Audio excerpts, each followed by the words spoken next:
하나님 말씀 사무엘하 2장입니다.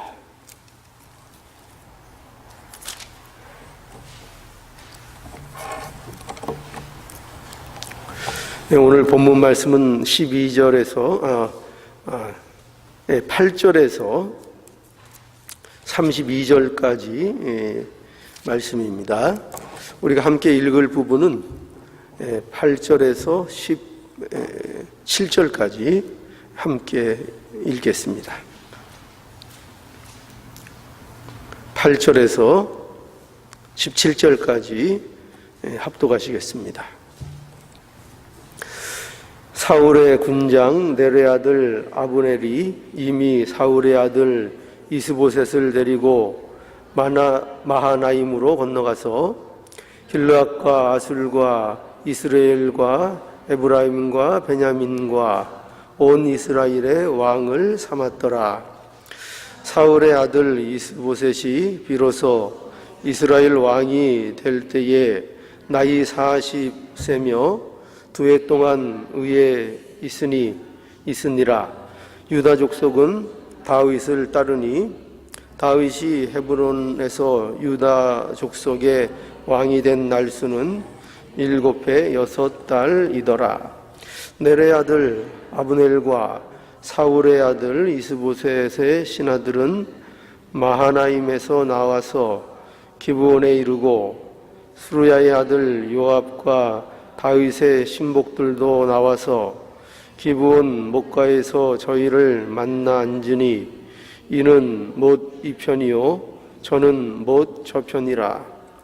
아브넬이 요압에게 이르되 청컨대 소년들로 일어나서 우리 앞에서 장난하게 하자. 요압이 가로되 일어나게 하자 하매 저희가 일어나 그 수요대로 나아가니 베냐민과 사울의 아들 이스보셋의 편에 12이요 다윗의 신복 중에 12이라. 각기 적수의 머리를 잡고 칼로 적수의 옆구리를 찌르매 일제히 쓰러진지라.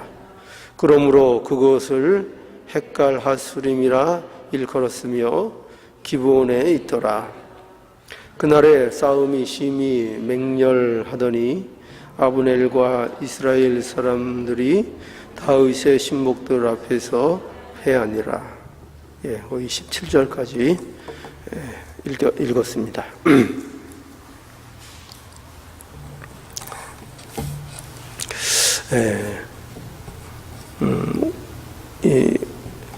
이 사무엘하 2장에는 사울이 죽은 이후에 다윗이 유다의 이제 왕이 된 사건을 거기 1절에서부터 7절까지 기록하고 있습니다. 우리 지난 시간에 봐서 아는 내용이죠. 다윗이 유다의 왕이 이제 됩니다. 그런데 이 다윗이 이스라엘 전체의 이제 왕이 되지 못하고 유다 이 한 지파의 왕이 되죠. 그리고 이제 나머지 지파들은 이 이스보셋이 왕이 되어서 이제 온 이스라엘이 이스보셋을 이제 왕으로 삼고 그를 따르는 이런 모양이 됩니다. 그래서 이 사울이 죽은 이후에 이제 세력이 두 세력이 이제 생긴 겁니다. 그러니까 이스라엘 안에 이제 다윗을 따르는 유다 지파를 중심으로 한 유다가 있고, 그리고 이제 이스보셋이 왕이 되어서 다스리게 된, 물론 실권자는 아브넬인데 된 이 북이스라엘이라는 이 정권이 이제 들어서게 됩니다. 그래서 이런 가운데 이 두 정권이, 이 두 세력이 이제 싸움을 하게 되죠. 서로 이제 대적의 관계를 갖게 되고 싸움을 계속하게 됩니다. 그런데 이러한 그 내용을 보면 여기 그 어떤 일들이 우리의 주목을 끄는가 하면은 이 두 세력이 그 싸움을 하게 되고 대적을 서로 하게 되는데, 오늘 이 본문에 보면 이러한 그 싸움, 이러한 서로의 적대적인 관계가 얼마나 그것이 그 어이없는 일인가, 이게 얼마나 이것이 그 불합리한 상황인가라는 것을 이 오늘 본문에서 굉장히 우리에게 보여주려는 그런 의도를 가지고 있습니다. 이게 어디에서 그런 게 발견되는가 하면은 이제 그 여기 보면은 이스보셋이 왕이 되고, 그래서 이 다윗과 그 유다와 이제 북이스라엘이 서로 이제 적대적인 위치에 놓이게 되는데, 그래서 이제 싸움이 벌어지게 됩니다. 근데 이 싸움이 벌어지는데 어떻게 보면은 굉장히 그 어처구니가 없는 그런 그 싸움의 형태가 되어 버립니다. 그래서 여기 보면은 그 12절부터 한번 보시죠. 넬의 아들 아브넬과 사울의 아들 이스보셋의 신하들은 마하나임에 나와서 기브온에 이르고, 수리아의 아들 요압과 다윗의 신복들도 나와서 기브온 목가에서 저희를 만나 앉으니 이는 못 이 편이요 저는 못 저 편이라. 아브넬이 요압에게 이르되 청컨대 소년들로 일어나 우리 앞에서 장난하게 하자. 이런 대목이 나와요. 장난하게 하자. 이 장난하게 하자라는 이 말은요, 사실은 이 말은 그 서로 이제 겨루게 하자라는 의미를 이제 사실 그 가지고 있습니다. 의역을 하면은 서로 겨루게 하자. 그러니까 이거는 어떤 의미로 볼 수 있는가 하면은 이제 그 유다와 북이스라엘 간에 서로 대적하는데 이 전쟁에 있어서 그 이렇게 이것이 다 이렇게 뭐 군사적으로 전면적으로 우리가 서로 싸울 것이 아니라 여기서 소년이라고 표현되어 있지만 사실은 이제 청년들, 용사들, 그러니까 그 정권을 대표할 수 있는 그 용사들을 뽑아서 그래서 서로 이제 대결하자는 이제 제안을 이제 하게 되는 겁니다. 자, 그런데 그래서 그런 가운데 이제 이 사람들이 여기 보면은 16절에 보면 서로 15절부터 보면은 12씩 서로 각 진영에서 뽑아서 16절에 보면 각기 적수의 머리를 잡고, 그러니까 이 지금 싸움의 형식도 굉장히 좀 이해하기 힘든 모습으로 싸우는 겁니다. 각기 적수의 머리를 잡고 칼로 적수의 옆구리를 찌르매 일제히 쓰러진지라. 그래서 다 죽어버린 거예요. 그러니까 굉장히 이건 뭐 어떻게 이 싸움을 이해해야 하는지, 아니면 이제 우리가 이 부분에 대해서 의견들이 있습니다. 제가 앞서 말씀드린 것처럼 거기에 대표되는 용사들로 하여금 싸우게 해서 승패를 내려고 했던 그런 의도의 모습이었다라고도 보이고, 그러나 여기 보면은 장난하자라는 이 표현으로 인해서 왜 하필이면 이 장난하자는 이 표현은 어떻게 보면 직역적인 해석인데, 이것을 통해서 마치 이 일이 그렇게 그 심각한 그 전쟁으로, 그러니까 이렇게까지 전쟁이 치열하게 될 것을 예상하지 않고 어떻게 보면 좀 장난 비슷하게, 노는 것 비슷하게, 어떤 그냥 힘을 과세하는 정도의 어떤 그런 식의 일로 이 일이 시작되었는데, 막상 이 일이 벌어지니까 거기서 아주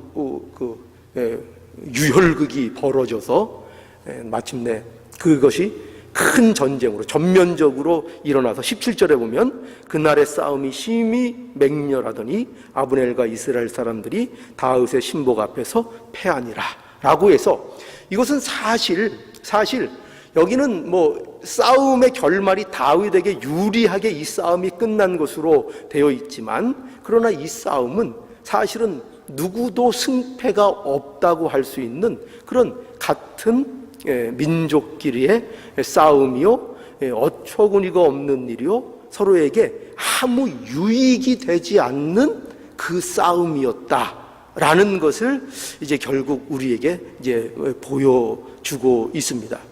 그리고 그 밑에 이제 내용을 보면은 어떤 사건이 또 나오는가 하면은, 여기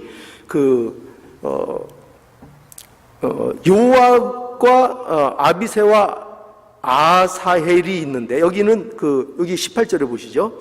그곳에 스루아의 세 아들 요압과 아비새와 아사헬이 있는데, 아사헬의 발은 들로로 같이 빠르더라 라고 얘기하고 있는데, 이 아사헬이 누구를 추적하는가 하면은 아브넬을 추적합니다. 추적해서 잡아서 이제 죽이려고 추적을 하는데, 근데 이 아브넬이 나를 따라오지 말라 그러는 거예요.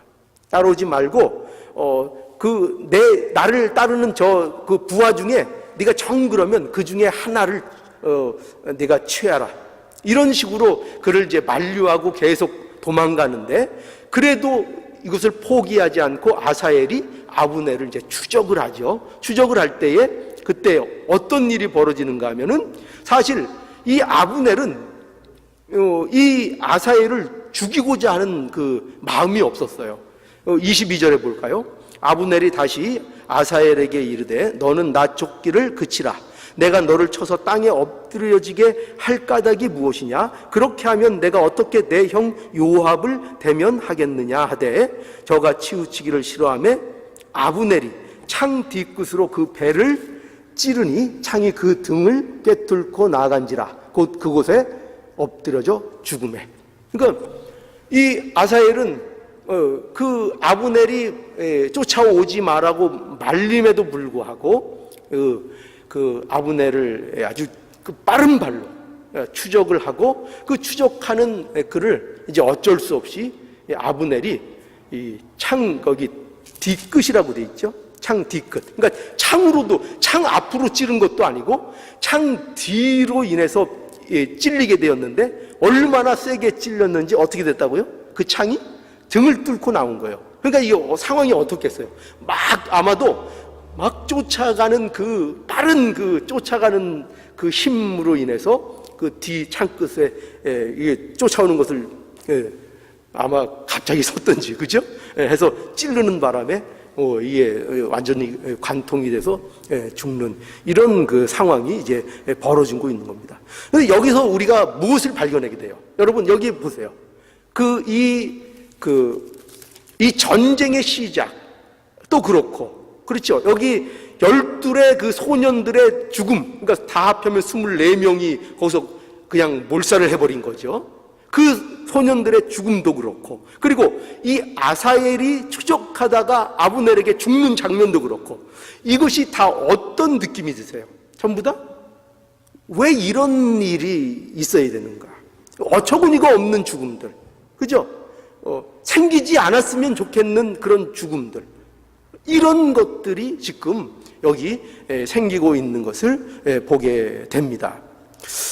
자, 이런 것이 왜 여기에서 강조되는가 하면은요, 이런 일들을 통해서 우리가 보게 되는 것은 이겁니다. 뭘 보게 되는가 하면은 이거죠. 자, 보세요. 다윗이 왕이 되는 일에 있어서, 지금 다윗이 왕이 되는 그 과정에 있잖아요. 그거를 우리에게 보여주고 있잖아요. 그런데 그런 과정 중에 있어서 자꾸 어떻게 보면 불필요해 보이는 과정들이 계속 거기에 개입되고 있는 것을 우리는 만나게 되는 것입니다. 그러니까 이런 거죠. 뭐냐면, 여러분 보세요. 우리 생각에는, 우리가 이런 내용들을 볼 때 우리 생각에는 기왕에 하나님께서 다윗에게 기름을 부어서 왕을 약속하시고 삼으셨다면 우리 생각엔 어때요? 그러면 이왕에 왕을 삼으신 거 하루라도 빨리 다윗이 왕이 되는 것이 우리 생각에는 시원하잖아요. 그리고 그것이 합당한 것처럼 우리는 생각이 드는 거 아닙니까? 우리는 그런 생각이 들 수 있죠. 그런데 보세요. 그런데 자꾸 어떤 일들이 생겨요?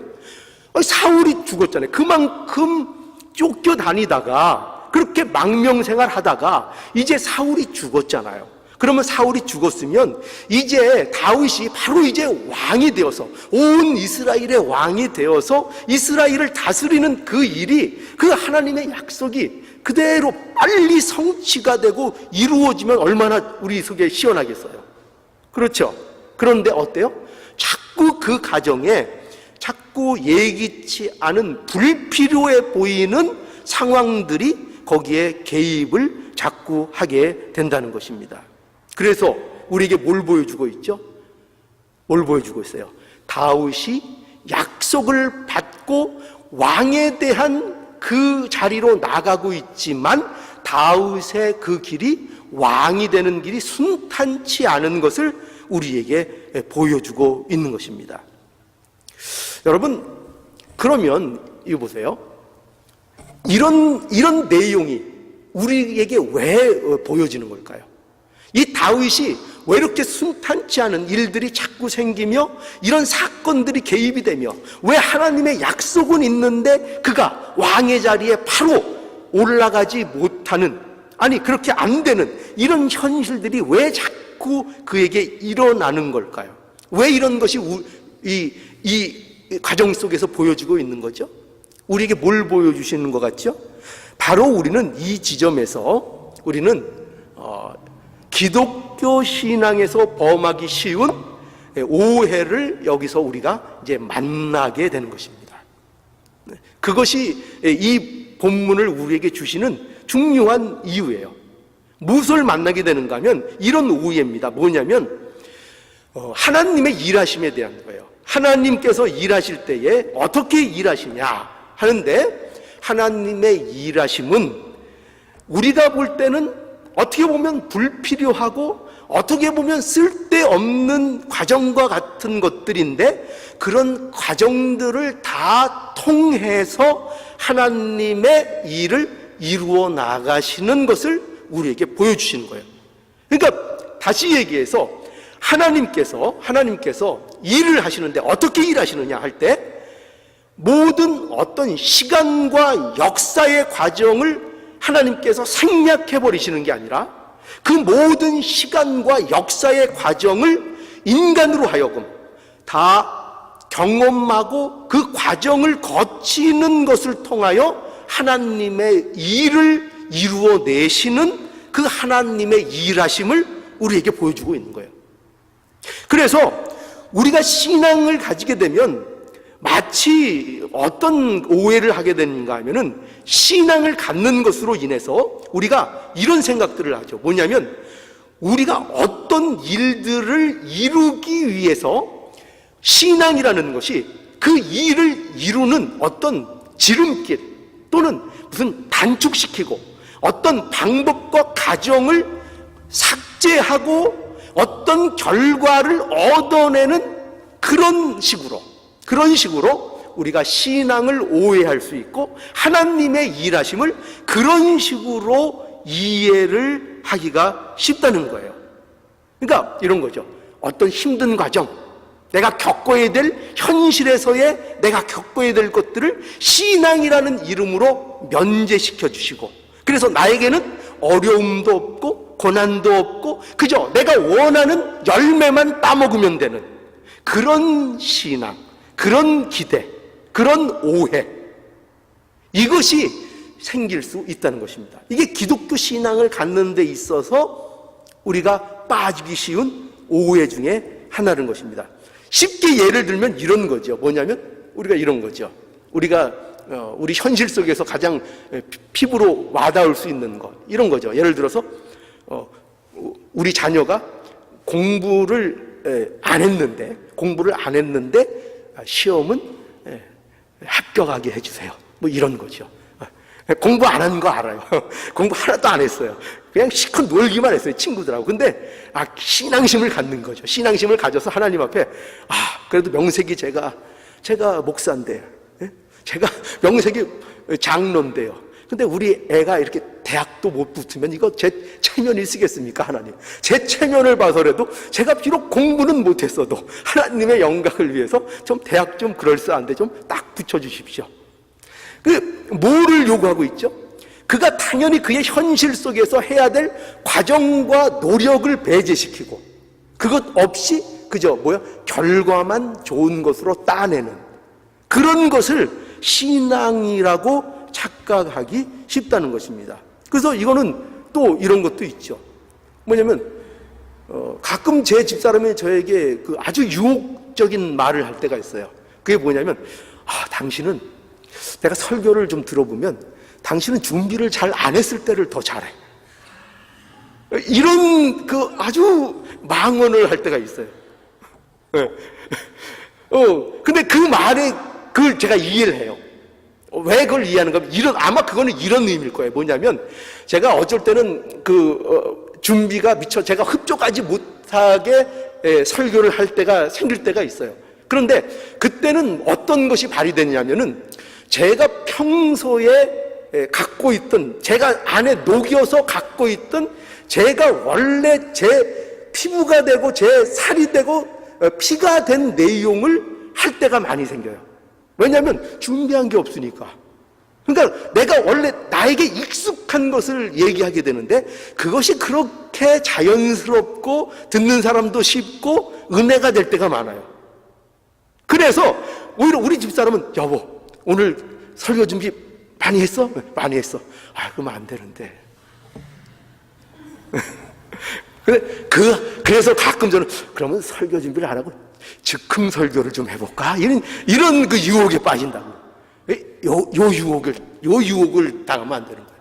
설교는요, 하나님 앞에 주신 시간과 공간과 역사 속에서 아주 피를 말리는 연구와 공부와 노력과 기도를 통하여 설교라는 것을 해야 되는 거예요. 그게 합당해요. 목사는 설교를 그렇게 해야 되는 거예요. 무슨 즉흥 설교를 자랑스럽게 생각하고 그런 것은 합당치 않은 겁니다.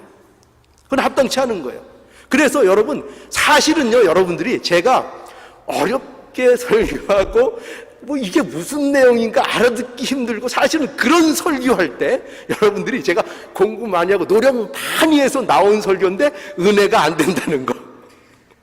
그거를 아셔야 돼요. 근데 사실은 저는 그때 더 많이 노력하고 사실은 제가 하나님 앞에 더 많은 발전을 하고 있는 사실은 순간인 거예요. 그래서 그걸 좀 이해를 해 주셨으면 합니다. 그래서 그렇게 그래서 뭐냐면은 제가 드리고 싶은 그 말씀의 요지는 뭐냐면 결국 하나님께서 우리 현실 앞에 주신 일들에 대하여 감사함으로 열심히 살지 않고 현실의 어려움을 신앙이라는 이름으로 회피하려는 것은 기독교 신앙의 모습이 아니라는 것입니다. 그건 아니에요. 그건 아닌 것입니다. 그러니까 이런 신앙을 가지게 되면 하나님께서 우리의 시간과 역사 안에서 우리가 겪어야 하는 과정을 소홀히 하는 그런 신앙이 되어버리는 거예요. 그것이 소홀하게 신앙이 되고 그런 신앙이 되면 어떤 부작용이 생기게 되냐면은 이런 부작용이 생겨요. 뭐냐면 우리가 정당하게 신앙생활하고 있는 사람들을 무시하게 돼요. 이게 무슨 말일까요? 여기서 하나님의 그 무슨 말인가 하면은 하나님께서 우리가 신앙을 가질 때 정당하게 신앙생활을 한다는 것은 하나님께서 우리에게 주신 시간과 과정 속에서 그 과정을 살아내기 위하여 몸부림치는 것을 얘기하는 거예요. 하나님이 내게 주신 환경이 있잖아요. 시간이 있잖아요. 현실이 있잖아요. 그 현실을 가지고 싸우는 사람들, 거기서 몸부림치고 거기서 이겨내려고 애쓰는 사람들, 그 과정을 온전히 몸으로 받아내는 사람들, 사실은 이게 신앙의 정당한 모습들이에요. 정당의 모습들이에요. 그런데 이런 신앙을 갖지 않고 신앙을 이런 과정을 면하고 이런 과정을 없게 하는 것으로 이해하는 사람들은 그렇게 정당한 신앙생활을 하는 사람들에 대하여 어떻게 한다고요? 저 사람들 하나님 믿는다며 왜 이렇게 시시해? 왜 이렇게 어려움들이 많아? 왜 이렇게 고난들을 겪어? 이렇게 고통스럽게 살아? 하면서 신앙이 없는 것으로 무시한다니까요. 이게 잘못된 신앙이에요. 이게 옳은 신앙이 아니라고. 참된 신앙, 정당한 신앙은 뭐냐? 우리의 삶 속에서, 과정 속에서, 인간의 역사와 인생 속에서 내게 주신 현실을 당당하게 맞서서 살아가는 거예요. 그 현실을 살아가는 거예요. 그 고통을 이겨내는 거예요. 그 고난을 감수하는 거예요. 그 과정을 다 받아내는 것입니다. 이것이 신자의 모습이요, 기독교인들의 모습이에요. 이 모든 과정을 겪어내는 몸부림이 이게 아름다운 것입니다. 신앙생활은요, 어떤 사람들이 얘기하듯이 구름 위를 걷는 것처럼 아무 걱정 없고 염려도 없고 고통도 없고 고난도 없고 그런 게 아니에요. 그런 게 아니십니다. 그래서 신앙생활을 한다고 하면서 이런 가정을 면하게 해달라 하는 것은 이거는 하나님 앞에 참으로 어리석은 요구입니다. 여러분 오병이어의 기적 잘 아시죠? 오병이어의 기적 잘 아시죠? 거기 보면은 우리 한번 보시죠. 마태복음, 요한복음 말고 마태복음으로 가서 한번 보시죠. 마태복음 14장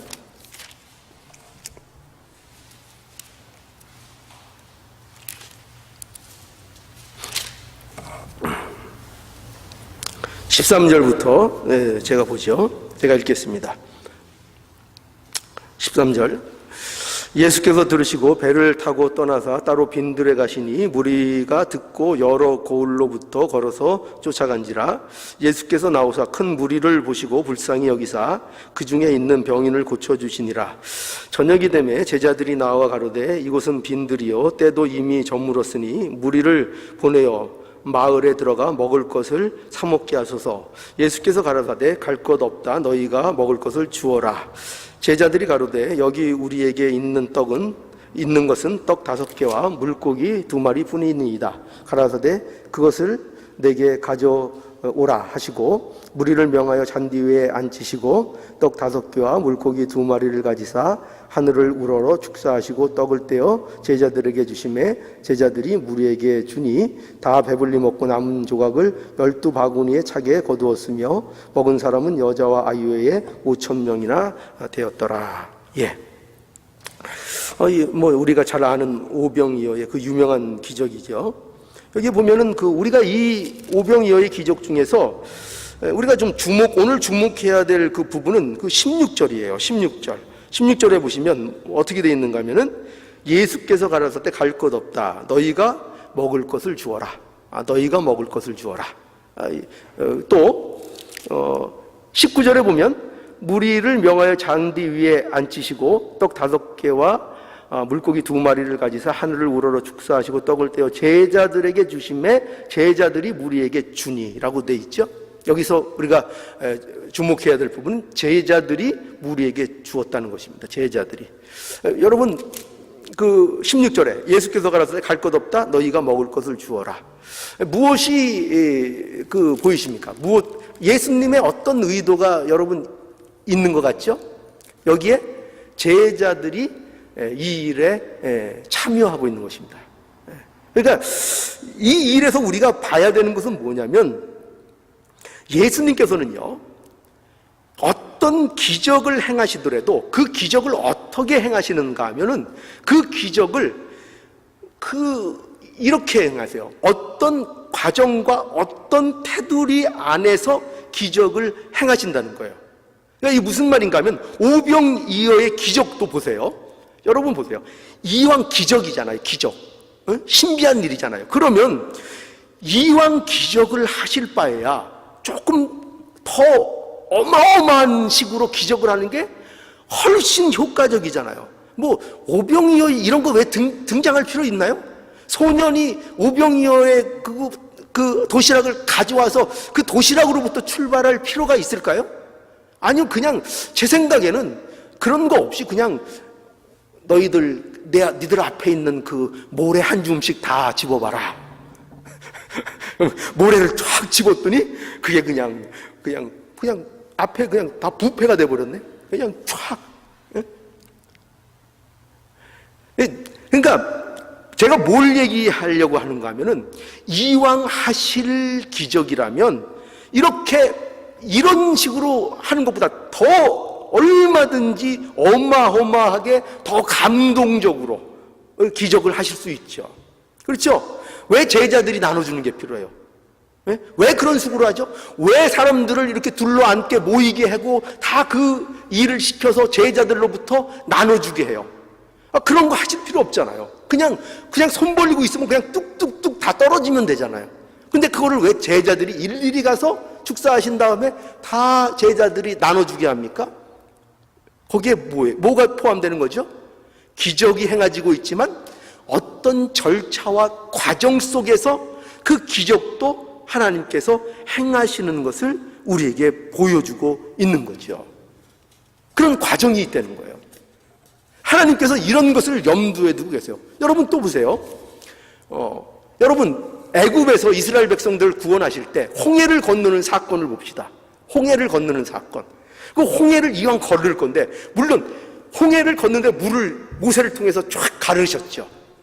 그런데 그 사람들을 어떻게 하시죠? 그 가른 다음에 그 사이로 걸어서 그 홍해를 건너가게 하시죠. 더 멋있으려면 어떻게 할까요? 홍해 굳이 가를 필요 있을까요? 그냥 여러분 순간이동을 시켜버리면 어떨까요? 그냥 이쪽에서 이쪽으로. 그러면 어떨까요? 아니면 그냥 어디서 독수리들이 다 와가지고, 어디서 그 공룡만한 독수리들이 와가지고 전부 다 독수리 위에 올라타가지고 건너가면 어떨까요? 아니, 천지 우주 만물을 창조하신 하나님, 능력이 무한하신 하나님, 어떤 일도 이루실 수 있는 하나님. 그러면 그런 방법이면 더 충격적이잖아요. 그렇죠? 더 감동적일 수 있잖아요. 그런데 어떻게 한다고요? 하나님이 홍해는 갈라주셨어요. 그런데 그걸 어떻게 하게 한다고요? 그 갈라진 그 바닥 가운데를, 그 마른 땅을 그 백성들이 일일이 걸어서 건너가는 과정을 하나님께서 거기에 행하게 하시는 거죠. 그러니까 그 과정을 생략하지 않으세요. 그 과정들을 우리에게 경험하도록 하신다는 것입니다. 여러분, 더 놀라운 건 또 이런 거죠. 뭐냐면 예수님의 탄생을 보세요. 예수님의 탄생. 예수님의 탄생처럼 놀라운 기적이 없어요. 하나님이 인간의 몸으로 이 땅에 오시는 거예요. 그런데 그런 놀라운 기적 속에서도 하나님께서 자연의 어떤 법칙과 테두리를 벗어나지 않으세요. 어떻게 하시죠? 여자를 통해서. 남자가 아니에요. 그냥 더 놀라게 하려면 남자가 되면 어떨까요? 너무 나갑니까? 더 놀랍잖아요. 하나님이 하시는데. 이왕이면 남자가 임신을 하면 어떨까요? 이왕 성령으로 잉태된 건데. 그리고 왜 10달을 채우죠? 그냥 임신한 징조가 있다가 그냥 바로 나왔는데 애가 벌써 나오자마자 말을 해. 이런 굉장한 거. 그러면 더 사람들이 놀라고 자빠질 거 아니에요. 그런데 하나님께서 어떻게 하신다고요? 여자를 통해서, 그 태중을 통해서 10달을 채워서 그 태중에서 자라나게 하셔서, 그래서 예수님을 탄생하게 하는 거예요. 뭐가 생략되지 않아요? 과정과 그 절차가 생략되지 않고 그것들을 다 경험하고 겪도록 하나님께서 하시며, 그것을 통해서 하나님이 일하시는 것을 우리에게 보여주고 있는 것입니다. 여러분, 그러면 우리는 하나님께서 왜 이렇게 시간과 역사의 과정을 통해서 우리에게 일하시는가 하는 것이죠. 그것은 분명한 이유가 있죠. 어떤 이유일까요? 자, 이 과정들이 여러분들에게 주어지고 있어요. 이 과정을 다 거치게 하십니다. 근데 그 과정을 통해서 무엇을 목적하고 계실까요? 무엇을 목적하고 계실까요? 뭐겠죠? 바로 그 자녀들의 영적인 성장을 원하시는 것입니다. 영적인 성장을 원하시는 거예요. 그러니까 하나님께서는 우리가 잘 알아야 될 게 뭐냐면 하나님께서는 목적지향적이지 않으세요. 그러니까 어떤 그 목적을 달성하는 것에 하나님께서는 물론 우리에게 그 목적을 예정하시고 목적 가운데로 인도하시지만 우리에게 원하시는 건 뭐냐면 그 목적으로 이끌어 가시는 과정 속에서 우리를 만들어 가시고 우리를 자라게 하시고 우리를 성장시키시는데 우리에게 목적을 두고 계시다는 거예요. 그래서 모든 과정과 역사 속에서 이 일을 우리에게 해 나가시는 것입니다. 여러분, 하나님께서 그의 자녀들에 대한 목적을 이미 정해 놓으셨어요. 정해 놓으셨습니다. 여러분, 저와 여러분들의 운명은 정해져 있다니까요. 어떻게 정해져 있습니까? 하나님의 백성으로 그 하나님이 준비한 영광의 그 자리에 가도록 운명이 정해져 있어요. 이게 우리의 운명이에요. 우리가 거부할 수 없는 운명이에요. 우리는 그 운명이 정해져 있어요. 그런데 놀라운 건 뭐냐면 그 정해진 운명에 도달하는 과정을 역사와 시간 속에서 우리에게 허락해 주시고 그 역사와 과정을 통하여 그 자리에 다다르도록 하나님께서 하시는 거예요. 놀랍죠? 그러니까 우리의 운명은 어떻게 됐다고요? 하나님의 약속 속에서, 하나님의 시간 속에서 우리의 완성과 영광된 자리는 우리에게 약속이 돼 있다니까요. 그러니까 하나님 안에서 우리는 영광스러운 존재의 그 자리에 이미 들어가 있어요. 천국에, 하나님의 시간 속에서 우리는 천국에 들어가 있어요. 이미 들어가 있어요. 근데 그 들어가 있는 그 자리를 그냥 우리가 뚝 떨어져서 가는 게 아니라 우리의 인생과 가정 속에서 그 과정을 우리에게 허락하셔서 그 과정을 살아가고 거기에서 성장하고 경험하는 그 과정을 거쳐서 거기에 다다르도록 우리에게 현실을 주셨다고요. 현실을. 놀랍죠? 그게 우리의 현실인 것입니다.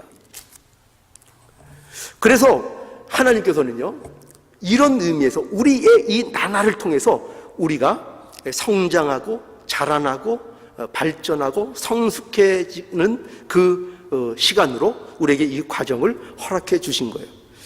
그래서 예를 들어서 여러분, 이렇게 좀 쉬운 예를 들게요. 뭐냐면 예를 들어서 하나님께서 나에게, 저에게, 또 여러분에게 이렇게 얘기합시다. 1억을 주신다고 약속을 했어요. 좋죠? 1억을. 이건 하나님이 약속하셨으면 저와 여러분들은 이미 1억을 받은 거예요. 하나님이 약속하신 것은 이미 받은 거예요. 그런데 그 1억을 받는 것을 아무 과정 없이, 미래의 일이지만 아무 과정 없이 주는 것이 아니고 우리의 인생과 시간 속에서 우리를 일을 하게 하셔서 우리에게 그 1억이라는 것을 결국 갖도록 하시는 이 방법을 하신다는 거예요. 이 방법을. 그러니까 여러분, 한번 제가 질문할게요. 솔직히 한번 대답해 보세요. 여러분은 어떤 게 좋을까요? 하나님 계획이 여러분들에게 1억을 주는 것인데, 그러면 그 1억이 어느 날 여러분들에게 뚝 떨어지는 게 좋아요? 아니면 여러분들이 일을 하도록 해서 그 1억을 여러분들이 벌도록 하시는 게 좋아요? 뚝 떨어졌으면 좋겠죠. 솔직해져요. 그죠? 뚝 떨어졌으면 좋겠죠. 근데 하나님은 우리에게 그런 식으로 안 하신다는 거예요. 그런 식으로 안 하신다는 거예요. 왜냐? 왜죠? 하나님이 우리에게 주시려는 것은 1억이 아니에요. 1억이 아니고 뭐예요? 1억을 벌 수 있는 실력인 거죠. 그 사람을 만드는 거예요. 그 사람. 그러니까 우리에게 어떤 목적을 정해놓고 그것을 향해서 갈 수 있도록 하시는 것은 그것을 거기에 도달하는 그 과정 속에서 그 사람 자체의 그 존재적인 풍성함을 만들어 가시기 위하여 그 일들을 허락해 주시는 거예요. 그러니까 여러분, 1억이 갑자기 어느 날 생긴 것과 1억을 여러분들이 번 것 중에 여러분들이 어떤 면에서 여러분들이 더 성장하고 성숙해질 거예요? 네? 어떤 게 더 성숙해질까요? 1억이 갑자기 뚝 떨어진 거하고 내가 1억을 벌기 위해서 애쓰고 노력하고 힘을 쓰고 투쟁하고 싸워서 1억을 내가 번 거하고 어떤 것이 나에게 힘이 되고 나의 실력이 됐을까요? 네, 번 거죠. 그죠? 네, 번 거. 그러니까 하나님께서는 이 과정을 우리에게 허락하신다는 거예요. 여러분 학교를 왜 다니죠? 좋은 대학 왜 다닙니까? 좋은 대학 왜 다니죠? 졸업장 따기 위해서? 왜? 세상에 그런 사람들도 있죠. 졸업장 따기 위해서. 그러나 사실은 졸업장이 사실은 중요한 거 아니죠. 세상은 졸업장이 중요하다 그래요. 그런데 정작 중요한 건 뭐죠? 그 졸업장이 갖는 참된 가치가 뭐죠? 그가 3년이든 4년이든 몇 년이든 그 과정을 겪어냈다는 거죠. 그래서 그 과정만큼 실력을 갖게 됐다는 거죠. 그것을 증명하는 게 졸업장이기 때문에 졸업장이 가치가 있는 거죠. 단지 어느 날 갑자기 졸업장을 뚝 던져주면 그 졸업장은 가치가 있어요, 없어요? 가치가 없는 거죠. 근데 세상은 그것을 가치 있다 그래요. 세상은 거기에 눈이 전부 다 빨개가지고 그걸 쫓아다녀요.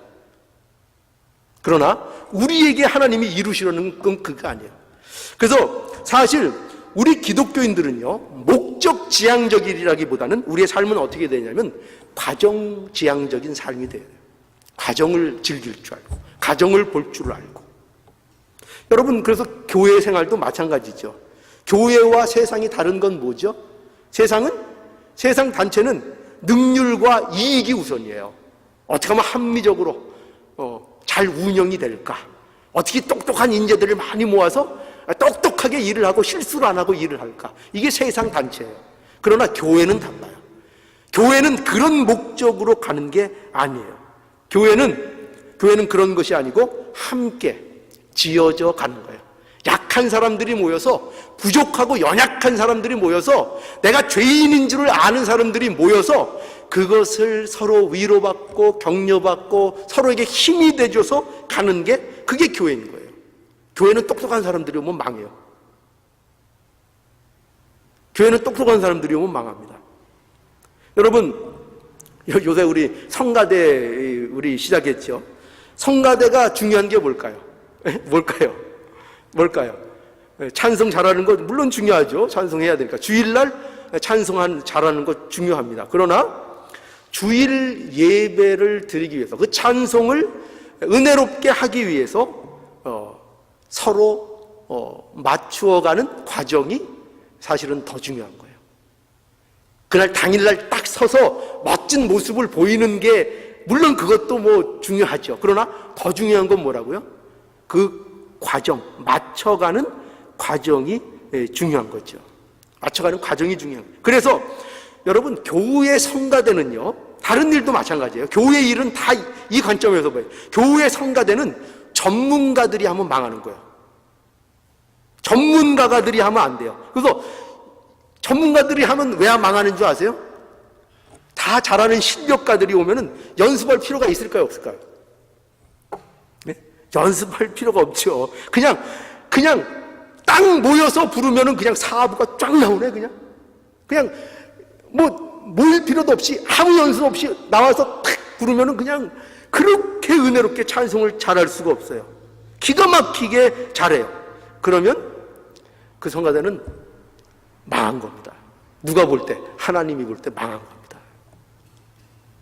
망한 거예요. 왜냐하면 교회의 조직들은 그렇게 잘하고 자기 실력 뽐내고 잘하는 거 보여주려고 하는 게 아니에요. 교회에서는. 그게 아니고 뭐죠? 서로 부족하고 안 되는 것을 만들어가는 것. 맞추어 보고 서로 틀린 거 참아주고 욱 나오는 거 삼키고 이런 일들을 하는 거예요. 이런 일들을. 그러니까 얼마나 여러분, 성가대 하나 제대로 하려면요, 그 안에서 부딪히고 서로 이제 하려면 그 얼마나 그것도 힘든 일인지 몰라요. 그렇죠? 우리 이제 처음이니까 늘 힘들죠. 이제 이런 사람 들어오고 저런 사람 들어오고 이렇게 하면서 서로 이제 맞춰가면 어떤 사람은 이렇게 하고 어떤 사람은 저렇게 하고 또 어떤 사람은 자꾸 삑삑 소리 내고 그럴 때. 그죠? 근데 그렇게 하는 것이 있어야, 그리고 그것을 감안하고 그것을 맞춰 나갈 때 그것이 은혜로운 거예요. 교회는 그 일을 하는 거예요. 잘난 사람들이 모여서 나 잘났다 하는 데가 교회가 아니죠. 예, 그래서 우리가 이 과정, 뭐가 강조되고 있습니까? 예, 계속 우리는 과정 중에 있다는 거. 예, 맞추고 보고 배우는 과정 중에 있다는 거, 이것이 우리에게 말씀하고 있는 것입니다. 그래서 우리에게는 하나님께서 이렇게 인생의 과정을 주셨다는 거, 이걸 복으로 좀 아셨으면 좋겠어요. 저와 여러분들이 지금 이거 시간을 우리에게 주셨잖아요, 하나님이. 그리고 인생을 주셨잖아요. 그리고 나날의 오늘 하루하루를 하나님이 주셨잖아요. 근데 이 모든 것들이 우리에게 얼마나 복된 시간이고 하루인지를 아셔야 돼요. 하나님이 이 하루하루를, 저와 여러분들을 다듬고 만들어 가고 계신 거예요. 오늘도. 그 일을 우리에게 하고 계시다니까요. 그래서 우리 신자들의 하루하루는요, 헛되게 돌아가는 하루하루가 없어요. 하나님께서 우리를 계속 만드시러 나가시는 그 하루인 것을 알아야 됩니다. 그러니까 아침마다 일어나실 때마다, 눈 뜨실 때마다 하나님 앞에 감사하십시오. 하나님, 또 이렇게 복된 하루를 주셨군요. 이 하루 생명 주시고 오늘 눈 뜨러서 하루를 살아가는 이 하루라는 이 현실을, 이 시간을, 내가 나가는 이 하루를 주신 거 얼마나 감사한지 모릅니다. 하나님 감사합니다. 그리고 또 다음날 눈 뜨시면서 하나님 또 하루를 주셨군요. 감사합니다. 그리고 감사하면서 또 뭐가 감사할까요? 하루에 눈을 떴더니 뭐가 감사할까요? 살아있는 것도 감사하지만 뭐가 감사할까요? 천국이 하루가 가까워졌잖아요. 여러분, 이게 감사가 안 될까요? 여러분, 맨날 눈을 뜨고 하루를 시작할 때마다 하나님, 이 복된 하루, 이 하루가 내게 주어졌다는 거, 이 얼마나 감사합니까? 그런데 이 하루가 또 복된 것은 천국이 날마다 눈을 뜰 때마다 가까워지는군요. 눈을 뜰 때마다 천국이 가까워지는군요. 이 소망이 있는 겁니다. 눈을 뜰 때마다 천국이 가까워지는 게 싫으세요? 싫으세요? 아니요. 우리는 좋죠. 그 천국이 가까워지는데 왜 안 좋겠습니까? 우리는 손해볼 게 없잖아요. 내게 주신 인생 이 하루하루도 얼마나 복돼요. 그런데 그 하루가, 세상 사람들은 하루가 가고 1년이 가면은 한탄을 해요. 세월이 흐르는구나. 한탄을 해요. 썩어지고 멸망으로 달려가니까 한탄이죠. 절망이죠. 하루하루가 눈 뜨는 게 절망이죠. 그런데 우리는 하루하루 눈 뜨는 게 희망이에요. 하루하루 눈 뜨는 게 복이에요. 왜? 천국이 계속 가까워지고 있으니까. 계속 가까워지죠. 그리고 그 날이 가까워지면은 이제 하나님 품 안에 우리가 가서 안식을 누리게 될 겁니다. 그러니 우리는 이 하루도 복되고, 하루가 가도 복되고, 또 가도 복되고, 하루가 또 가도 복되고, 일주일이 가고, 1년이 가고, 10년이 가고, 가면 갈수록 복된 하루가 계속 우리에게 나오는 거예요. 이게 얼마나 이게 복된 인생입니까? 이게 바로 저와 여러분들의 인생이라니까요. 그러니 여러분, 죽음에 대한 두려움이 있습니까? 걱정이 있습니까? 세상 사람들은 사망에 매여서 종노릇하는 삶을 살잖아요. 그 두려움에서 해방 어떻게 할 바를 모르잖아요. 그런데 우리는 눈 뜨면 또 감사해요. 천국이 가까워요. 날마다 가까워요. 그거에 대한 감사가 있는 인생이 저와 여러분들의 인생인 겁니다. 얼마나 복돼요. 두려우십니까? 우리에게 다가오는 세월의 흐름이 두려우십니까? 아니요. 우리의 시간의 흐름은 두려운 게 아니에요. 우리에게 있어서 날마다 새롭고 날마다 복된 것입니다. 이러한 우리의 믿음, 가정 속에서, 우리 시간 속에서 분명히 느끼시고 우리에게 주어지신 이 하루하루를 복되게, 참으로 하나님 앞에 감사하며 사시는 저와 여러분들의 복된 인생이 되기를